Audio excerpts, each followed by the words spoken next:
La grotte du geek. Bonjour à tous, aujourd'hui on se retrouve sur un petit projet très rapide qui est arrivé parce que ma sœur a eu son premier enfant. Félicitations.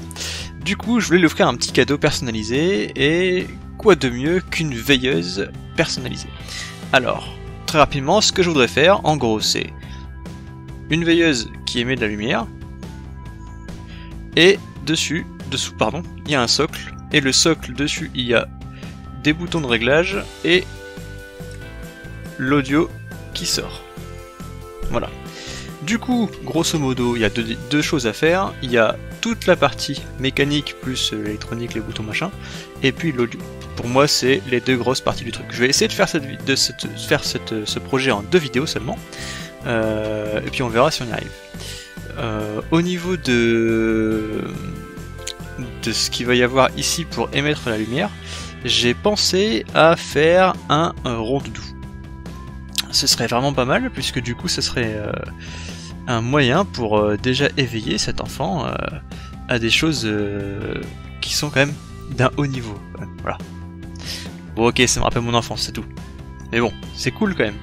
Voilà, bon du coup, le problème c'est que le rondoudou que j'ai trouvé n'est pas top au niveau émission lumineuse, parce qu'il y a des trucs à l'intérieur. Je vais vous en montrer, hein, ça sera plus simple. J'ai fait un trou en dessous pour pouvoir passer une petite LED. Vous voyez que ça mèche là, le noir, parce que du coup dedans c'est n'importe quoi. Donc du coup je ferai pas ça aujourd'hui, je vais commencer par l'audio. Et d'ici la prochaine fois j'essaierai de trouver un modèle qui est un petit peu mieux.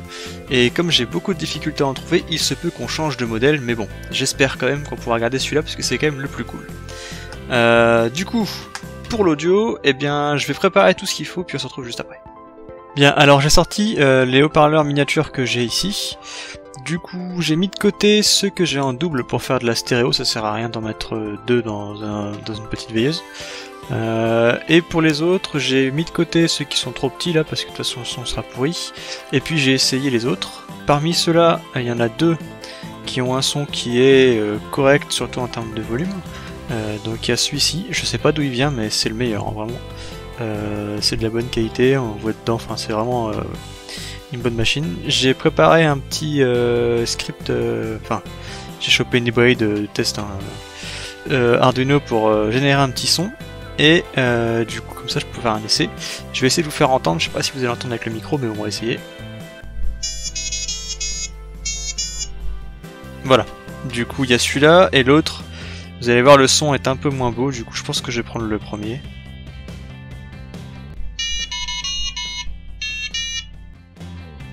Du coup voilà, du coup je pense que j'ai fait mon choix, ça va être celui-là. Mais comme vous avez pu le constater, le son est un peu dégueu. La raison est simple, il va falloir filtrer ce petit système. Donc là aujourd'hui le schéma de ce que j'ai fait là, c'est ici.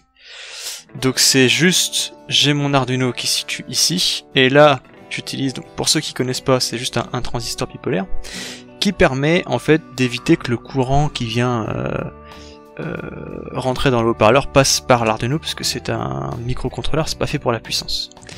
Du coup, là, ici, dedans, bon, je vous laisse refaire les calculs pour ceux qui veulent s'amuser, mais j'ai environ 500 mW qui circulent dans le test que j'ai fait là. Donc là, le haut-parleur, c'est un haut-parleur 2 watts, il est à 1/4 de sa puissance maximale, donc c'est plutôt pas mal. Ce que je vais faire, c'est que je vais modifier tout ça pour essayer d'ajouter un petit filtre à l'intérieur. Le filtre, il va servir à quoi? Eh bien aujourd'hui, les signaux électriques qu'on a là-dedans, ils sont de forme carrée, parce que c'est du numérique qui sort de l'Arduino, et l'objectif ce serait de les arrondir un peu. Et ça fera en sorte que le son soit beaucoup plus beau à l'oreille. Voilà, donc je vais m'occuper de ça, et on se retrouve après. Depuis la dernière fois, il semblerait que je sois tombé dans une faille spatio-temporelle de 3 jours, et voici le résultat. Du coup, je pense que c'est un peu mort pour faire tenir tout ça dans une seule vidéo. Donc ce qu'on va faire, c'est que je vais vous expliquer les divers prototypes que j'ai fait. Donc j'en ai fait 3. Le premier, c'est celui le plus simple du monde. Le deuxième ici est déjà beaucoup plus complexe, mais ça reste en électronique analogique. Et le dernier ici, j'ai basculé dans le monde du numérique, c'est tout à fait différemment. Du coup, ce que je vais faire, bon bah là je peux pas vous expliquer dans ce bordel, donc je vais tout ranger, et enfin ranger ce que je peux ranger parce que je voulais laisser proto quand même. Et on se retrouve juste après pour que je vous explique comment marche le premier proto le plus simple. Et ensuite je ferai des vidéos successives pour les autres protos, vous expliquer ce que j'ai fait, ce qui se passe et ce que ça fait en gros, sans non plus rentrer dans le grand détail des calculs, mais pour vous expliquer ce que c'est. Voilà. Bon, on se retrouve tout de suite. Bien, alors maintenant que c'est nettoyé, avant d'aller plus loin, je vais vous faire écouter le résultat audio de chacun des 3 prototypes. Donc du coup, on va commencer par le prototype que j'ai fait le jeudi, et enfin le premier jour du coup, et puis le prototype que j'ai fait le lendemain et un petit peu le surlendemain, puis le prototype que j'ai fait depuis.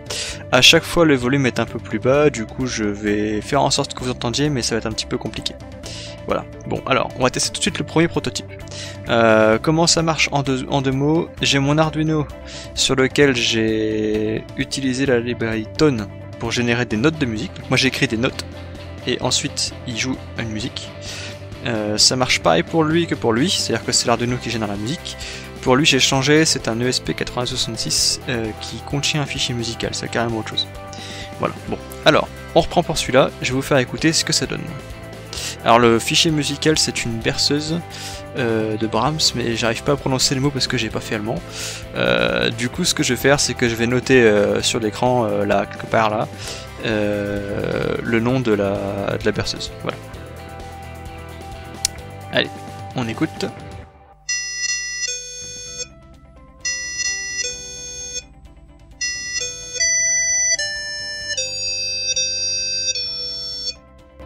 Voilà, donc vous voyez un petit peu le résultat. C'est sympa, par contre c'est un petit son assez... Enfin voilà, c'est pas encore fou quoi. Donc du coup je vais câbler le deuxième et vous faire écouter le deuxième.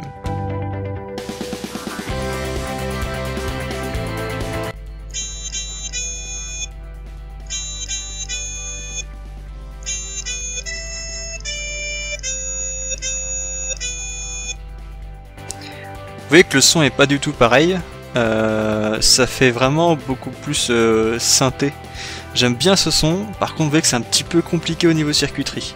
Et puis pareil, c'est une berceuse pour un bébé quoi. Donc j'étais pas encore vraiment à fond dans cette solution. Du coup ce que j'ai fait, c'est que j'ai été voir un peu sur internet ce que je pouvais faire, et si je pouvais essayer de faire une autre technique.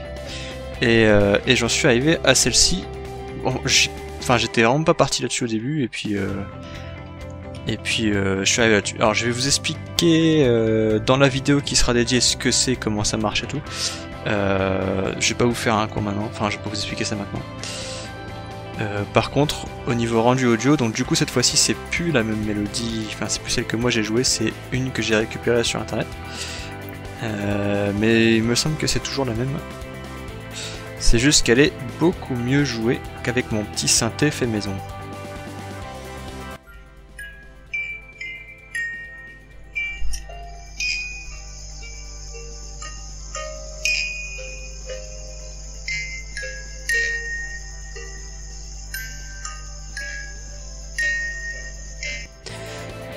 Voilà. Du coup, cette technique est de loin la meilleure.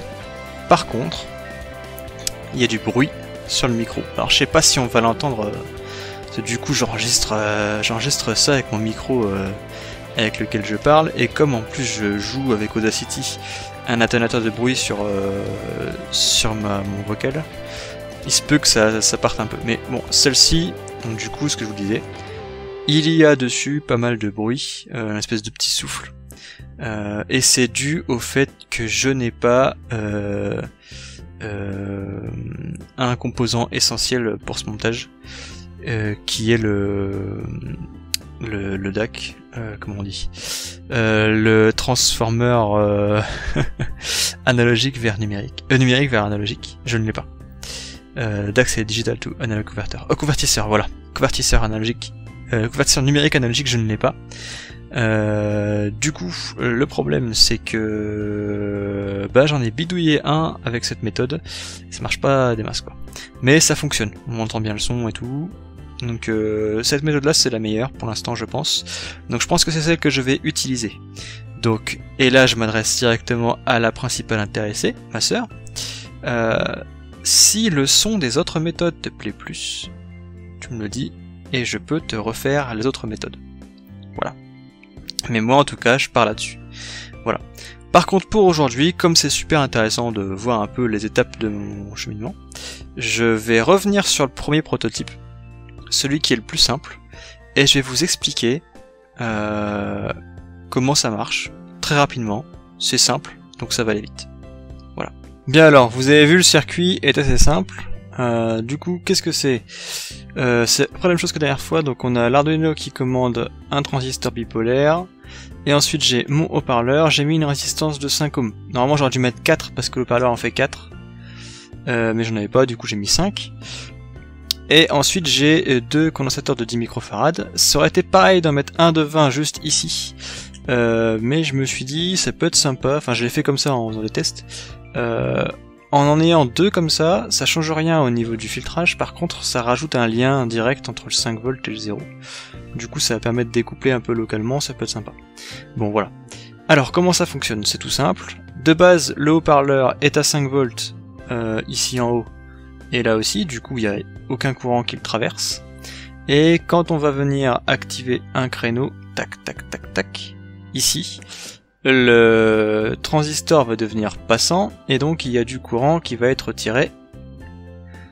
Et donc le courant va passer par la résistance de 5 ohms, et le courant va être obligé du coup de passer au travers du haut-parleur. Voilà. Les capas qui sont ici servent de filtre. Quand vous venez tirer comme ça du courant, le courant passe à travers cette résistance de 5 ohms, et il est atténué, enfin le courant est atténué par la résistance de 5 ohms, et du coup ici, le courant qui est conservé, enfin les charges qui sont conservées pardon, à l'intérieur des capas vont venir en priorité par rapport au haut-parleur parce qu'elles ont une résistance interne plus faible, pour venir en gros atténuer les premiers morceaux du pic, ce qui va donner une forme, je vais faire plus grand, plutôt que d'avoir une raie droite comme ça, on va avoir un truc comme ça au niveau du haut-parleur, parce que du coup les charges qui sont stockées là-dedans vont venir en premier. Voilà. Par contre, au relâchement, c'est un petit peu différent. Le transistor va s'ouvrir, et là, c'est le haut-parleur qui va recharger les capas, et du coup j'ai pas moyen d'empêcher un relâchement brutal.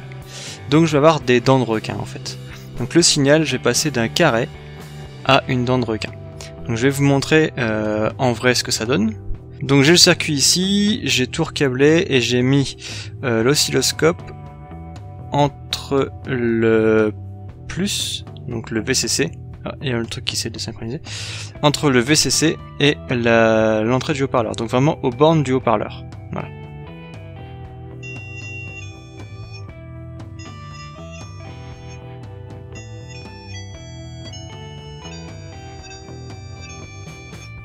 Donc là vous avez bien vu, on a des dents de requin, et la dent de requin va être plus ou moins large selon la fréquence du signal. Plus c'est aigu, plus c'est fin, et du coup la dent elle n'a pas le temps de s'arrondir au bout, et elle fait directement une raie droite.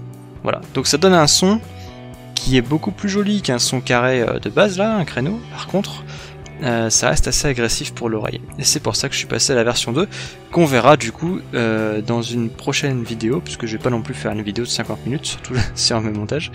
Du coup on va se laisser pour cette fois-ci. J'espère que ça vous a plu, j'espère que les prochaines vous plairont. Et d'ici là, passez une excellente fin de journée. N'oubliez pas de vous abonner et de partager la vidéo si vous avez trouvé ça intéressant. Allez, à bientôt!